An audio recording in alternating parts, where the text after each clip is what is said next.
Welcome to the Pastor's Comments. Written by Pastor Daniel Lundmark. This week's comments are entitled, Act of God.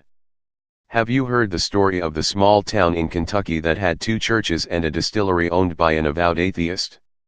One night the people from the two churches called a special prayer meeting and spent the night praying that the distillery would close down. Shortly after midnight a storm blew in, lightning struck the distillery, and it burned to the ground. Well, the churches were elated, but the atheist wasn't. His insurance company informed him that they couldn't pay the claim because it was an act of God.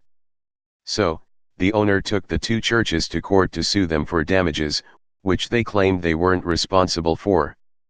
The presiding judge said, "This is the most perplexing case I have ever sat on, because on one hand I have an atheist who claims to believe in the power of prayer, and on the other hand I have two churches that deny it.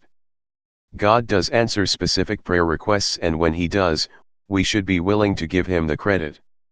Jesus said, 'And whatsoever ye shall ask in my name, that will I do, that the Father may be glorified in the Son. If ye shall ask anything in my name, I will do it.' John chapter 14 verses 13 and 14.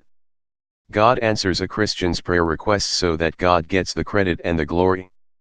Give God an opportunity to provide a testimony for His glory.